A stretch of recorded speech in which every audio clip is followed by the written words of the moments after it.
The world didn't stop all at once. It hesitated. It inhaled. And in that pause, a single voice was supposed to guide billions through the dark.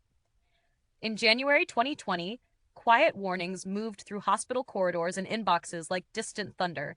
Doctors stared at scans that didn't make sense. Flights still lifted into clear skies, streets buzzed, and at the center of it all stood the World Health Organization, calm, measured, cautious, speaking into a storm that was still invisible to most of us. The early days felt unreal. Press briefings hummed with careful language.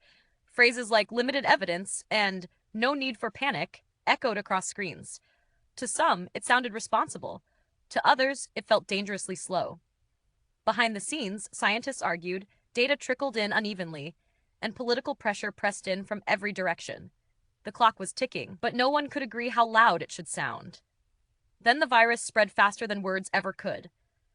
Airports emptied, sirens replaced traffic, families watched the same briefings, searching faces for certainty that never quite arrived. When the WHO finally declared a global pandemic, critics asked the question that would not go away. Why now? Why not sooner? Guidelines became battlegrounds. Masks were discouraged, then encouraged. Borders were questioned. Lockdowns debated. Every update felt like a reversal to someone, somewhere. Media headlines sharpened. Governments pointed fingers. Commentators accused the organization of bowing to politics, of trusting too much, of speaking too softly when the world needed urgency. Inside the WHO, the pressure was crushing.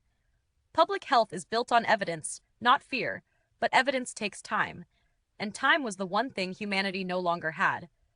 Officials walked a razor's edge, warn too strongly and risk panic, or speak too carefully and risk lives. Every sentence carried weight, every delay became a headline. As the months passed and the death toll climbed, anger hardened into memory. Investigations were launched, reforms proposed. Some defended the WHO as a messenger trapped between nations. Others saw it as a symbol of a system unprepared for a crisis of this scale. But beneath the controversy lies a quieter truth. The pandemic did not test just one organization. It tested how the world listens, how it cooperates, and how much uncertainty we can tolerate when answers don't come cleanly or quickly.